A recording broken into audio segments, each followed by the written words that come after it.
part of the whole process of being ready and understanding what to do if there's going to be a project that will involve a potential impact like a spill, is having a good contingency management program in place.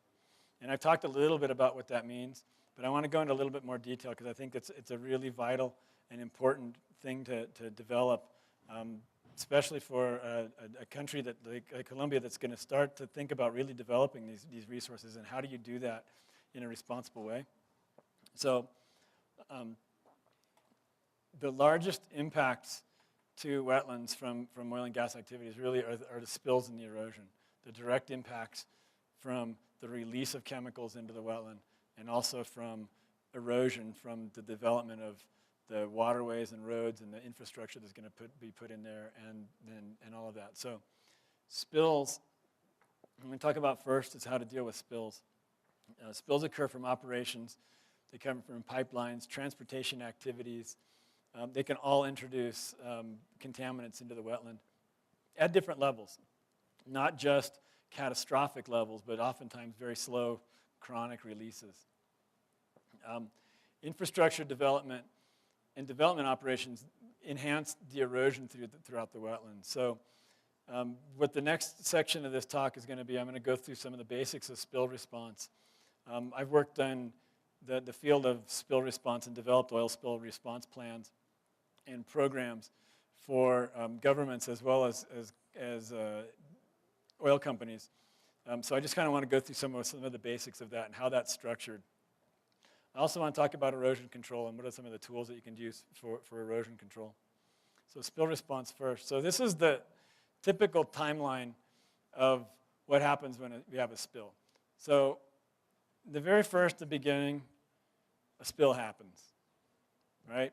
There's a release.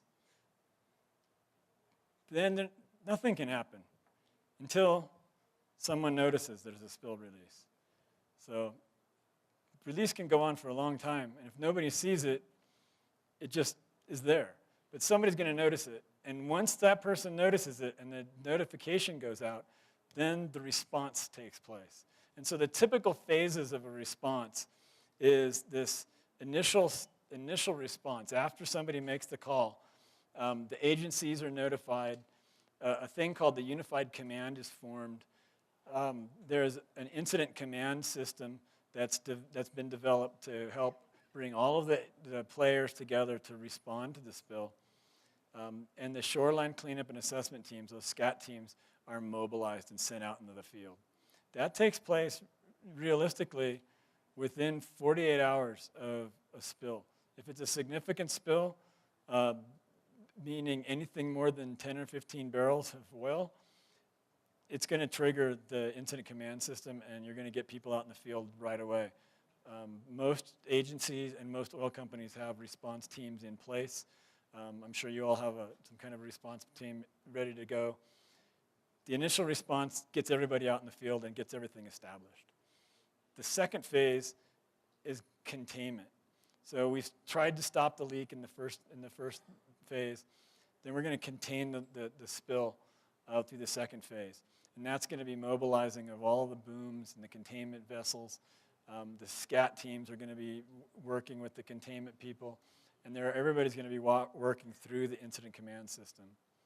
That goes on for a little while until after the spill's been closed, we've got it contained, then we're going to go into the cleanup phase, where the SCAT teams are also going to be involved, and they're going to work with the cleanup teams to operate for closure of the site. We're going to start to remove all of the oil, and we're going to start to get things ready to start doing restoration, which is the final phase, is the restoration site.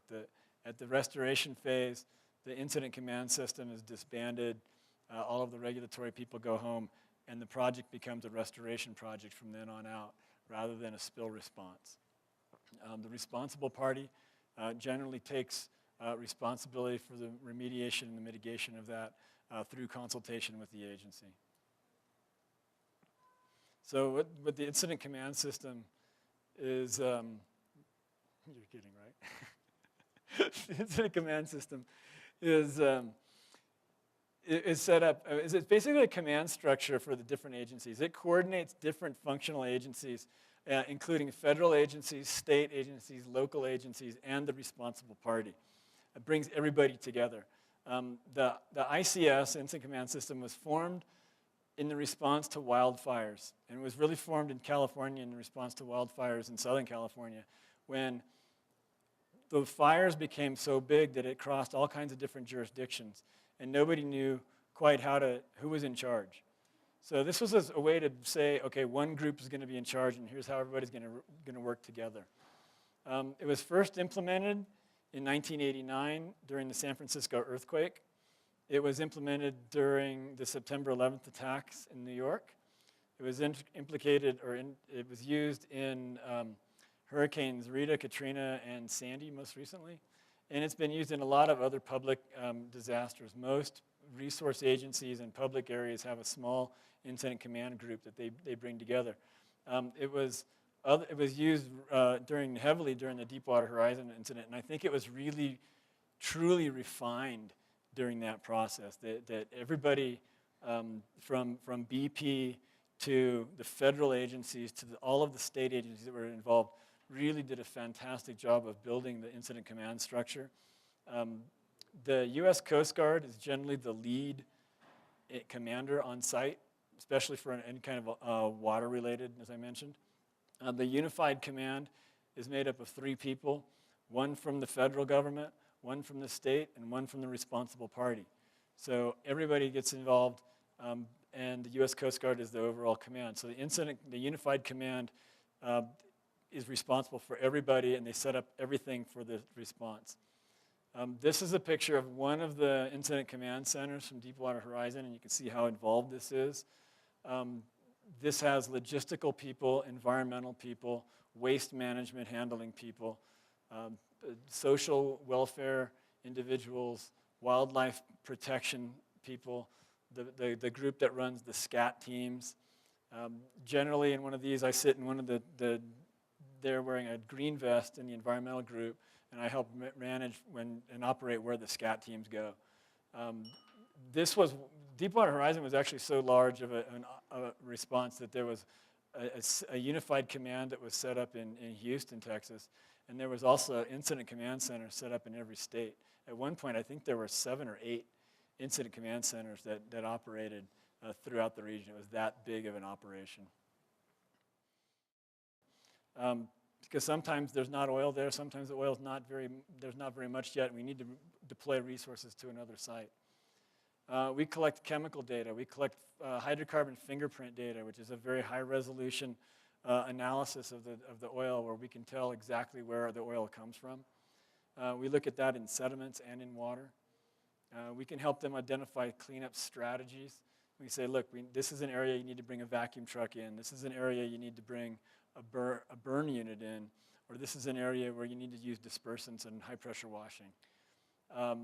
We identify what resources are at risk in the areas. We look at the resources at risk map. We identify the habitats and the populations that are area. These are just some of the containment technologies that are out there. These are different kinds of booms. You saw this picture before, the booms here. This is a boat laying a boom here. This is just a containment boom. These things can last for a long time in the ocean. Problems with booms is exactly what you see here. Certain water conditions will overtop the boom, and so they're not completely effective. They do stop a lot of oil, but if the water conditions are right, if you put that into a stream or into an upper part of a wetland where there's going to be a lot of water flow or tidal action, it's going to go right over the top. There's a lot of oil skimming technology out there, and I think after Exxon Valdez, there were 1,000 different companies that developed different kinds of oil skimming technologies, and now after Deepwater Horizon, there's probably 10,000 companies that have tried to do this, and they've come up with everything from special little vacuums that suck things up to sopping oil-absorbent sponges to some of these more innovative pieces. Most of these are skimmers. This first one up here operates by pushing water towards that central vacuum, and it sucks the oil in. The one at the upper right here, is a continuous belt that moves around, and it sucks the oil up and drops it into the center. These other ones over here are also belts. They sit vertically in the water, and they bring oil up from depth.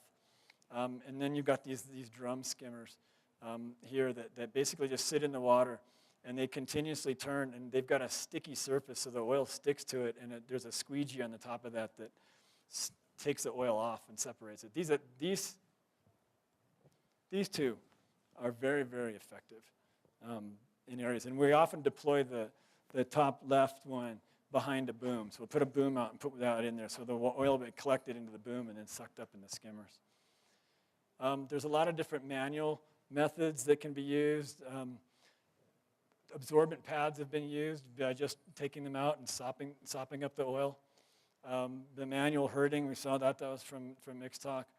The oil vacuums, this is a spill on the Alaskan pipeline that's pretty much contained in the ice, and as long as the oil stays liquid enough that you can just go out there and you can vacuum it up. And you try to do that in Alaska. You try to do that before it gets down below the ice level. Pressure washing is another way. This is actually from the Exxon Valdez spill. These guys are using high-pressure hot water hoses to wash the rocks, and the oil washes down into the water.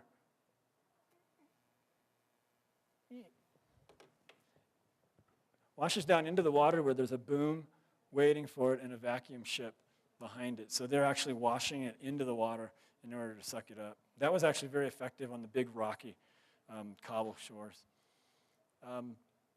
Dispersants were very useful in Deepwater Horizon. They can be handled by a lot of different ways.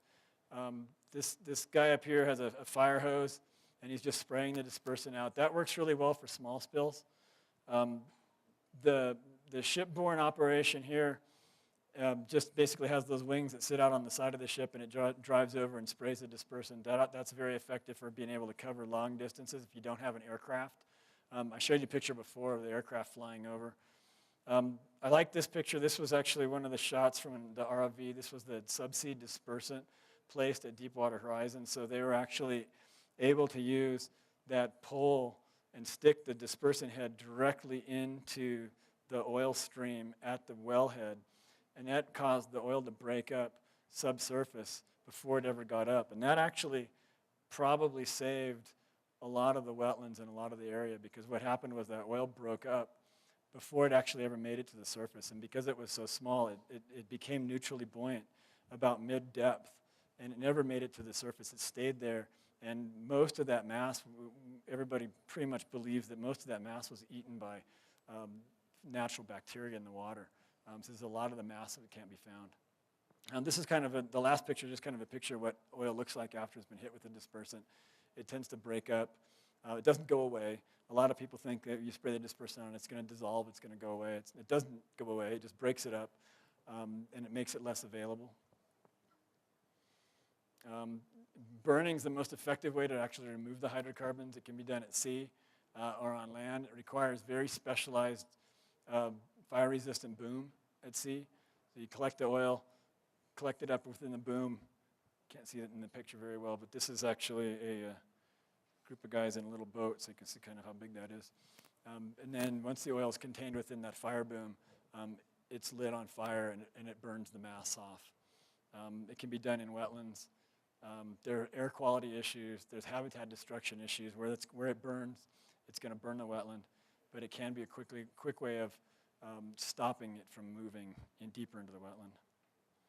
So I'll talk a little bit about erosion control, and I'm almost out of time on this one. Erosion control can be stopped or contained before it creates a problem. The sediment transport should be monitored regularly within processes. There's best management practices for erosion control, and these include regulation of traffic to keep the amount of soil destruction down, regulating foot traffic and vehicle traffic, and this photograph shows a raised walkway across the wetlands. These are one of my favorite things to have in wetlands, because I can move people and equipment across the wetland and not actually damage the wetland other than the footprints where I put that in. And these are actually very, very easy to take out when you're done. So if they're built right, you can put them in, do your operation, and you can finally take them out later on. Shoreline protection is important, and there's different ways to do shoreline protection. This is a photograph here of armored mats that are put down on the shoreline to help protect from wave erosion. A lot of construction projects, almost every construction project in the United States requires protective materials, either silt fences in this picture, or what we call straw wattles. These are basically just absorbent straw tubes that are laid down across the water course. What that does is it helps collect sediment, it helps slow down the water course, and it alleviates some erosion for particular areas. So you'll go to a construction site and you'll see flow fences and silt fences all around the area. So conclusions here, spills and erosion are the major impacts in wetlands that you're going to have. Spill protection requirements require a very robust spill response strategy. That includes the development of an effective incident command system, the development of SCAT teams and training of SCAT teams, and very comprehensive data collection during the process. There are a lot of different technologies used to fight spills, and I could do a whole day seminar on the different technologies. So those are things that you can learn at the oil spill conferences that I told you about earlier. Erosion can be controlled before and during the project activities with the right management and the right planning. And that's the end of that one. Are we doing one more? Two more? One more?